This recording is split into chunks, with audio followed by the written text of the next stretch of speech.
OMG, not Serena Williams crip walk into Kendrick Lamar's Grammy-winning diss track, Not Like Us. That was definitely the highlight of Kendrick's Super Bowl performance for a lot of people. But what was the real motivation behind Serena taking a jab at Drake like that? Well, I guess Drake should have never called Serena's husband a groupie, because clearly she's not over that. Oh, and Drake was definitely in his feelings about Serena and SZA joining Kendrick on stage, because why else did he go on a rant about his exes during his own performance? Gave you time, gave you energy, gave you money, gave you heart, gave you soul, gave everything that you ever had to somebody and they played with you and wasted your time, wasted your energy, wasted your money. I want y'all to turn up to this song. This is for all y'all exes that ever thought that they could play you in their.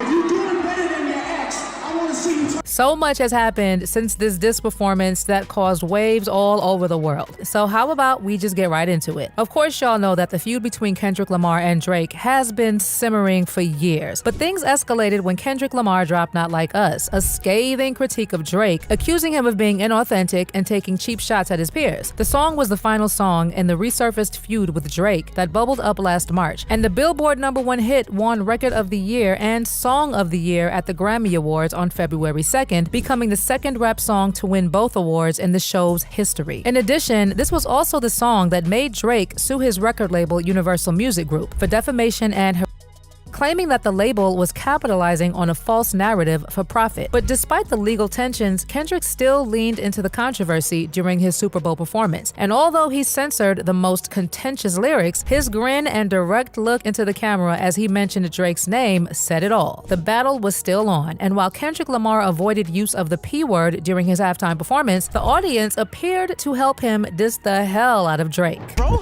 sick Drake, I hear you like I'm young. You bet like never go to sell Black One.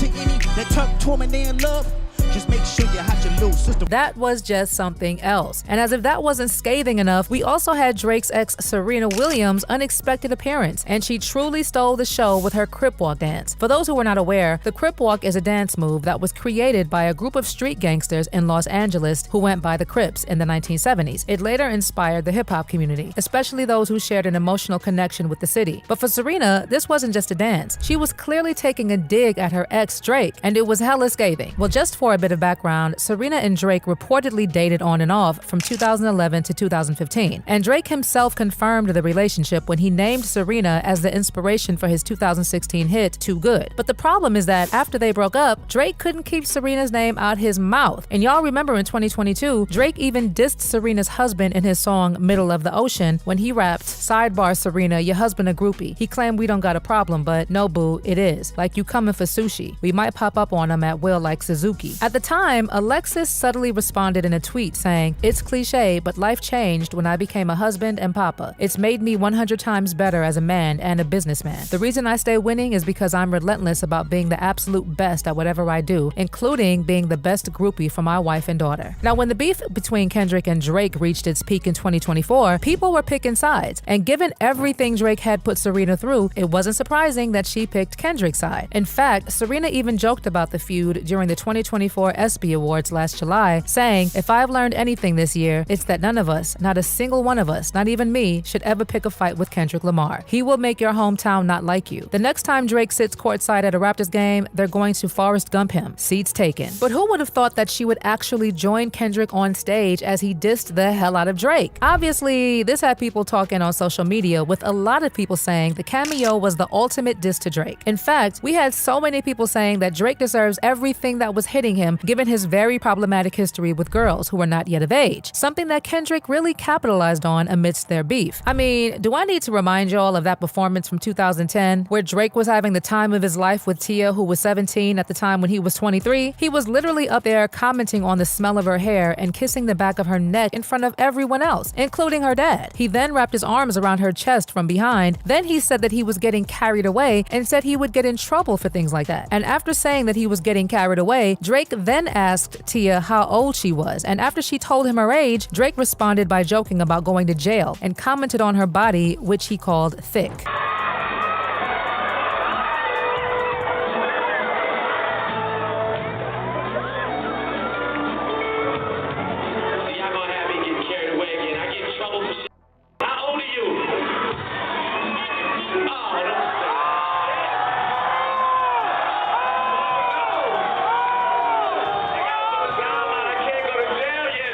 Do I also need to remind y'all of that time in 2021 when Drake was being exposed on TikTok for his private Tinder, where one of his guys would go out and get the hottest young girls in town, interview them, and find the one that Drake would like the best. Later on, we had people giving their experiences with the private Tinder, and it was just as bad as people imagined. Allegedly, what happened was that someone from Drake's team would approach a girl from parties and whatever, and invite her to Drake's concert. After that, the girls who were approached would get invited to their after parties, and based on one account, nobody bothered to check their IDs, meaning age was never an issue. Now, once at the parties, they would be given a glass of something, and halfway down the glass, the invitees would be staggering, and you can guess what went down after that. Something else that was making rounds was a video of Lil CC talking about Drake starting to follow her because he was a supporter of one of her friends on their basketball team. But here's the real kiki. This team was a women's high school basketball team. Like, Drake was a supporter of a women's high school team. In addition to all these, we also had Potter Paper calling out Drake for how he had been messaging bare young girls in England. And let me not even begin with his weird friendships with people like Millie Bobby Brown or Billie Eilish when they were underage. So yeah, we had people saying that Drake deserved that dig from Serena, not just for what he did to her, but for his problematic past. But while we had people saying that Drake deserved to be trolled by Serena, some people said that they found the move pretty unsettling, like Stephen A. Smith, who was like, if I'm married and my wife is going to join trolling on her ex, go back to his behind, because clearly you don't belong with me. What are you worried about him for, and you're with me? Bye-bye. Boosie Badass also weighed in on Kendrick Lamar's Super Bowl halftime show with thoughts on Serena Williams making an appearance and those who have turned against Drake, and he said that Serena was given heartbroken by Drake vibes. He even went further and added, just imagine how Drake feel after boosting so many artists' careers with his features, and those same MFs ain't got ish to say positive about this dude. That's weak. But you know what? Serena's actual husband, Alexis Ohanian, was not bothered by the dance move, and he quickly shut down those negative takes in a post on X, writing, some of y'all have no idea how criticized Serena was for this same dance at Wimbledon 13 years ago, and it shows. This was in reference to the backlash she faced for doing the crip walk after winning Olympic gold in 2012. And to drive his point home, Alexis also shared an old screenshot of sports commentator Jason Whitlock's past remarks, where he slammed Serena's Wimbledon celebration, stating she deserved to be criticized, should have immediately apologized, and that her dance was akin to cracking a tasteless, X-rated joke inside a church. Oh, Serena herself also kinda addressed the dance at the Super Bowl, but she only joked about it. Man, I did not crip walk like that at Wimbledon. Ooh, I would have been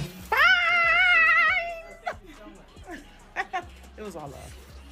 Anywho, Serena Williams wasn't the only person on stage with a past connection to Drake. SZA, who also briefly dated Drake in 2009, was on stage as well, and that was another subtle dig at Drake. Well, as far as Drake is concerned, he doesn't seem to have been in as good of a mood in the running up to the performance, as he delivered a rant about his exes on stage in Melbourne, Australia, just hours before the halftime show began. He was like, if you ever in your life gave your time, gave your energy, gave your money, gave your heart, gave your soul, gave everything that you ever had to somebody, and they played with you and wasted your time, wasted your money, and so on and so on and so on. Child, has definitely been a lot, but I would love to know your take on all this. Did Serena give heartbroken by Drake vibes when she made that cameo? Did Drake deserve to be trolled like that? Do you believe he should be blacklisted for his problematic past? Honestly, I can't wait to know what y'all think, so sound off in the comments section below.